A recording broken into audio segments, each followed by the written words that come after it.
se poate ascunde nimeni. Nobody can hide from God. Și acum continuă versetul 5. And now it continues, verse 5.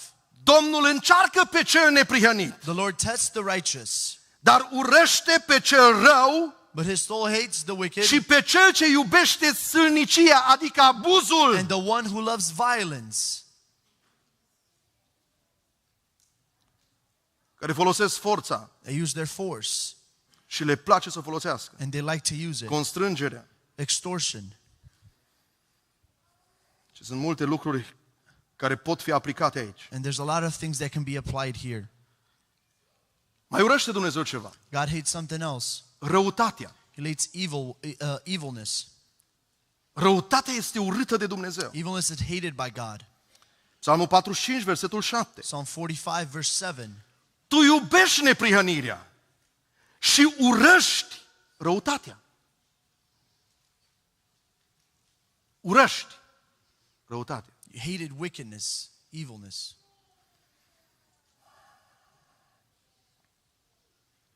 Acum aș vrea să fiți foarte atenți, să vedeți că Dumnezeu urăște pe oamenii stricați. Și aș vrea să fiți atenți pe cine numește Biblia stricat. And I want us to be very attentive to what A rămas surprins. God calls the evil people that he hates.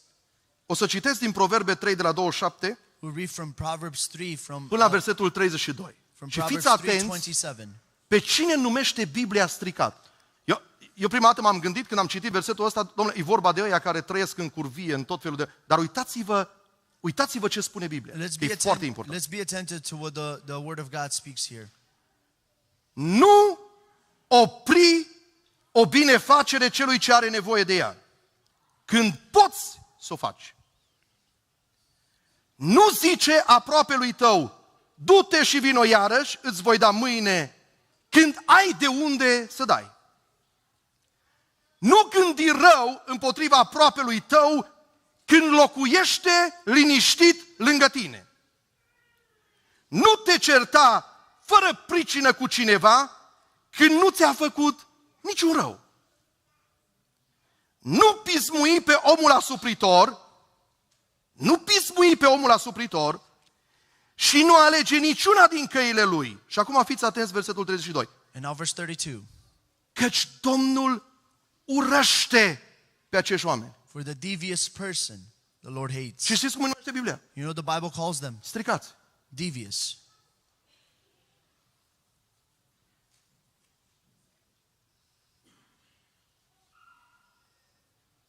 Mai urăște ceva Dumnezeu. The Lord hates something else.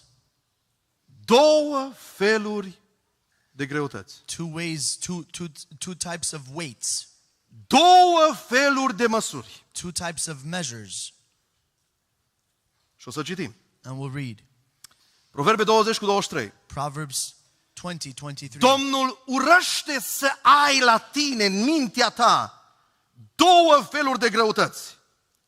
Și cântarul mincinos nu este un lucru bun. Unequal weights are an abomination to the Lord, and false scales are not good. Două feluri de greutăți și două feluri de măsuri sunt o scârbă înaintea Domnului. Proverbe 11 cu 1. Proverbs 11:1. Cumpăna înșelătoare este urâtă Domnului, dar cântărarea dreaptă este plăcută. Proverbe 16 cu 11. Proverbs 16 verse 11. Cântarul și cumpăna dreaptă vin de la Domnul. Toate greutățile de cântărit sunt lucrarea Lui. Extraordinar. Când am citit asta, m-am șocat.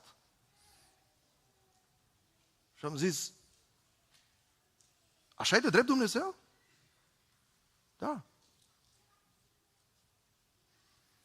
Mica 6 cu 10. Micah 6:10. Versetul 11. Verse Mai 11. sunt în casa celui rău comori nelegiuite și blestemata efă mică. Pot socoti eu curat pe cel ce are o câmpănă nedreaptă și greutăți strâmbe în sac?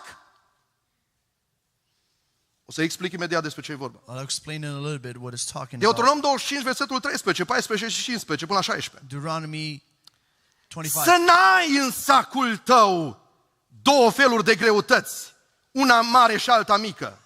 Să n-ai în casa ta două feluri de efă, una mare și alta mică. ci să ai o greutate adevărată și dreaptă. Să ai o efă adevărată și dreaptă. Pentru ca să ai zile multe în țara pe care ți-o dă Domnul Dumnezeul tău. Extraordinar.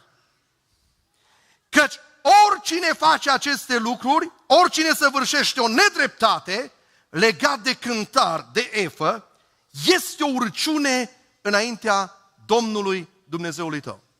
Ce înseamnă asta? What does this mean?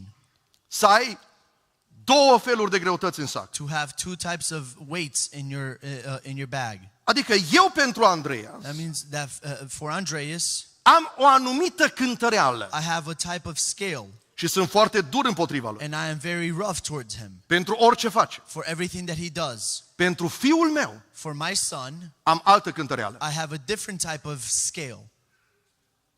Nu sunt atât de drept cu el, I'm not as just with him la fel cum sunt cu alții. as I am with others. Și asta înseamnă două feluri de efă. And that means two types of scales, Două feluri de greutăți. two types of weights.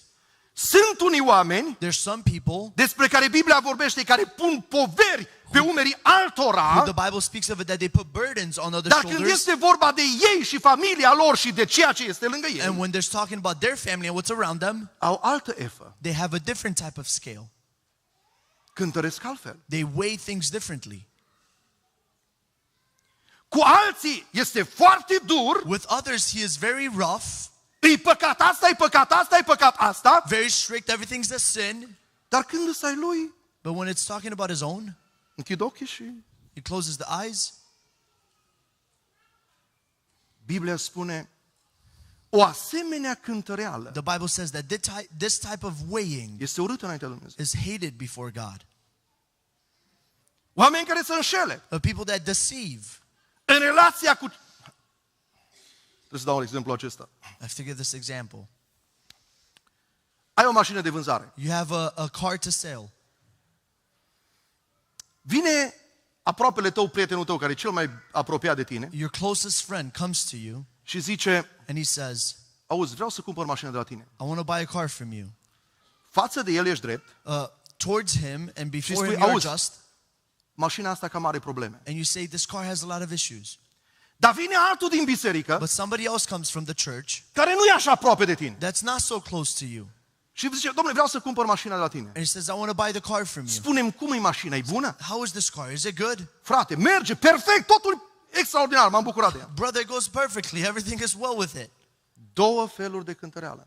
That's two types of weighing, of scaling. Înțelegeți? Do you understand that?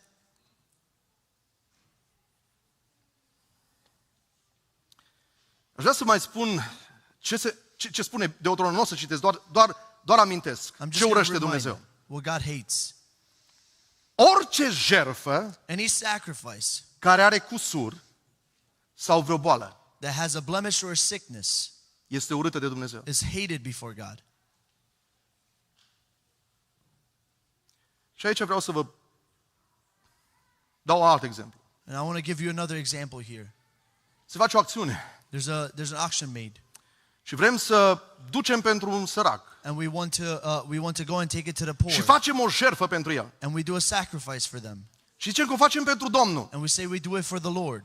Dar în mijlocul cutiei, But in the middle of the box, deasupra punem tot ce-i bun, everything that's good Să we place izbească on privirea, top to capture the eye. dar în mijloc But in the middle, aruncăm și lucruri stricate, rupte, habar n-am. we throw things that are Numai să scăpăm de broken, ele. the things that have holes in it, just to get rid of the clothes.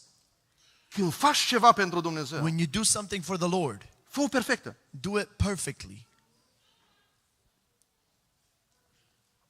Auziți ce mai urăște Dumnezeu? Look what else God hates. Orice bărbat Any man care se îmbracă ca o femeie that dresses like a woman este urât de Dumnezeu. is hated by God. Și orice femeie care se îmbracă ca un bărbat And any woman este urât de Dumnezeu. that dresses like a man is hated Biblia by God. spune, este o urăciune înaintea lui Dumnezeu. The Bible says that it's an abomination before the Lord. Fiți mai atenți, eu am rămas surprins. I was surprised. Câștigul femeii curve sau stricate The gaining of a prostitute, of a broken woman, care l-aduce să-l dea Domnului that brings it to give it before the Lord, este o urăciune. It's hated before God. Dar mai e ceva care am rămas mai surprins. There's something else that I was very shocked. Prețul pentru câini The price for the dogs. adus la casa Domnului You bring it to the house of the God. este o urăciune. It's hated before the Lord.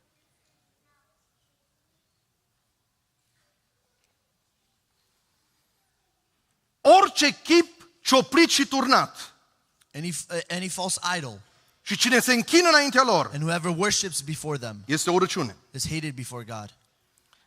Oricine lucrează ca ghicitor Anybody who works as a witch sau aleargă la ghicitor, or runs to witches, descântător, vrăjitor, cititor în stele, vestitor al viitorului, cel ce cheamă morții, sau cei ce cheamă duhurile, pentru că sunt și oameni care apelează la duhuri și cheamă there's duhurile, people that call spirit witches, sorcerers, sau dau cu ghiocul, sau care caută să li se citească în cărți sau în palmă, to read in the palms, to read in the hands and cards, și cei care își trec copiii prin foc. and those that bring their children through fire. Totul este o urăciune înaintea lui It Dumnezeu. is all hated before God.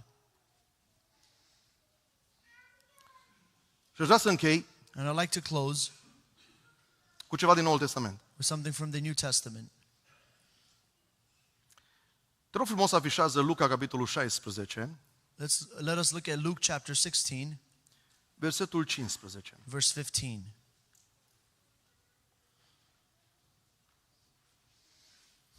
Și Domnul le spune fariseilor: And the Lord speaks this to the Pharisees. voi căutați să vă arătați neprihănirea You are those who justify yourselves înaintea oamenilor, before men, dar Dumnezeu vă cunoaște inimile. but God knows your hearts. În inima voastră este dorința de a vă arăta neprihăniți în fața altora, In your heart there's the desire to show yourself righteous, to justify yourself before others. dar Dumnezeu cunoaște interiorul. But God knows the interior, on the inside. Și tot ce este înălțat între oameni, And whatever is exalted among men, pentru că prin asta, arătându-ți neprihănirea în fața oamenilor, te înalți, because when you try to show your justification, your righteousness before God, you exalt yourself. tot ce este înălțat între oameni este o urăciune înaintea lui Dumnezeu. And everything that is exalted among men is an abomination in the sight of God. Cu alte cuvinte, In other words, Dumnezeu ne cunoaște. God knows us. Mă cunoaște pe mine, He knows me. mă cunoaște pe dumneavoastră, He knows you. cunoaște gândurile, He knows the mind, the thoughts. cunoaște ochii, He knows the eyes, cunoaște urechile, the ears, buzele, the lips, limba, the tongue. cunoaște tot ce facem, He knows everything that we do, motivația pentru care o fac the motivation that we do things for, și toate lucrurile pe care le fac. and everything that we do. El le cunoaște. He knows them all. Am spus la început, Dumnezeu este dragoste. I said that God is love in the beginning, Și mulțumim lui Dumnezeu. and we thank God for that.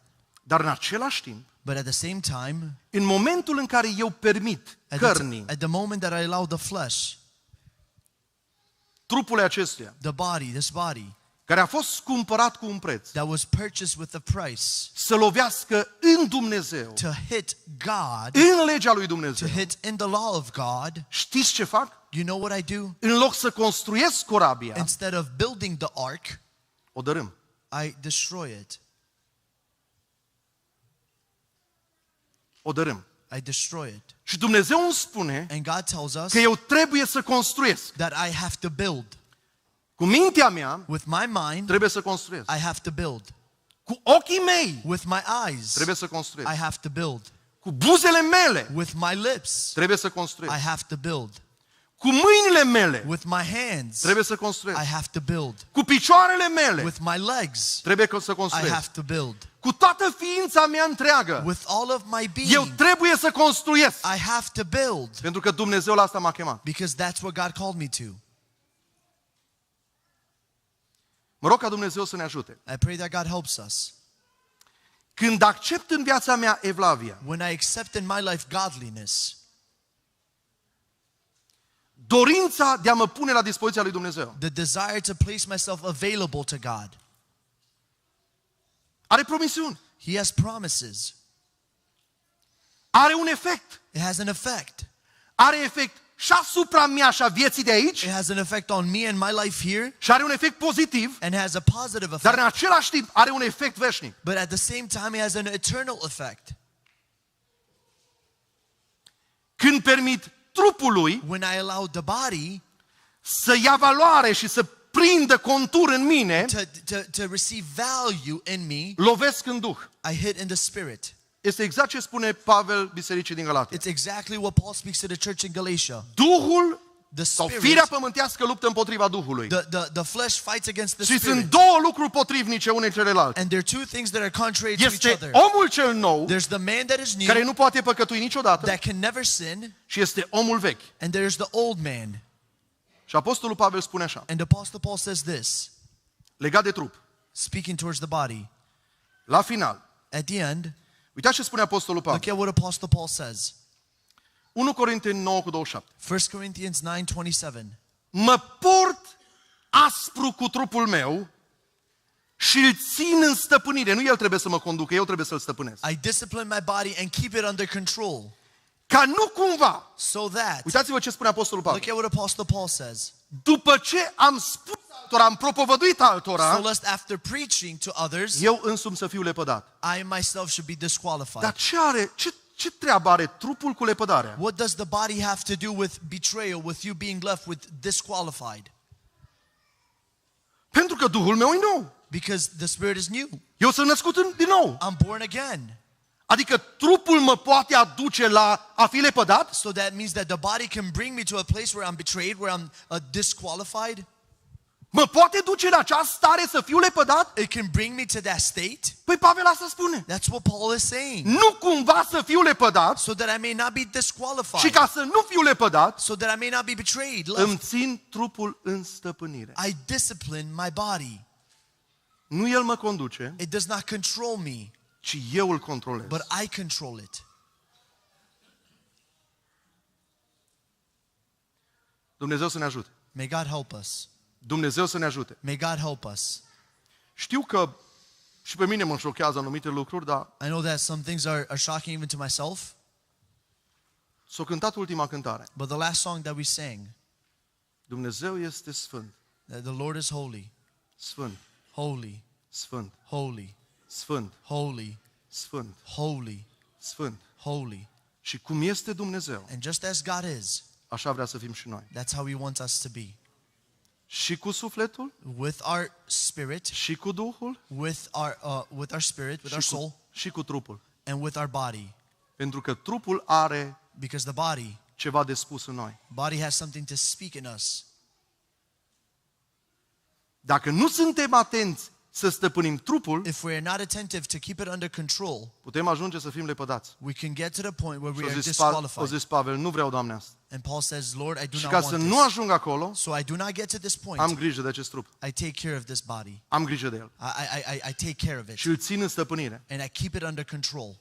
Eu îl controlez. I control it. Nu el mă controlează He pe does mine. not control me. Adică eu controlez firea That means pământească. that I control the flesh. Nu firea pământească mă controlează pe mine. And the flesh does not control me. Și ca să pot fi biruitor asupra trupului, And so that I could be a conqueror, a overcomer pus over Dumnezeu the din body. el ceva în noi. God placed something from Him in Și us. acesta este Duhul lui Dumnezeu. And that is the Spirit of God. Ce bine ar fi să știm să ascultăm de el totdeauna. How well would it be for us to know how to listen to it at all times?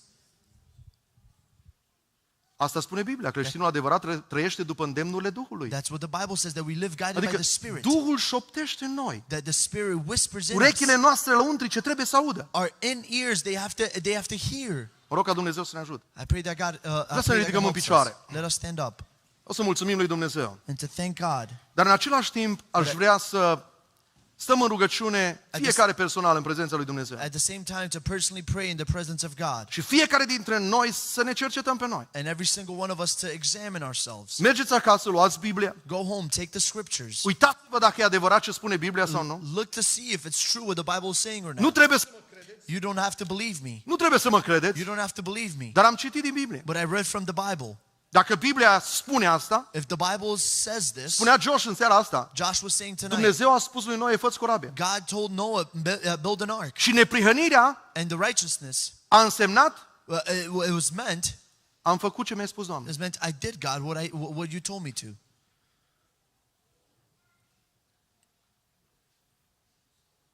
Dumnezeu să ne binecuvânteze. May God bless us. Haideți să intrăm în rugăciune. Let us go into a prayer.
Caut fața ta.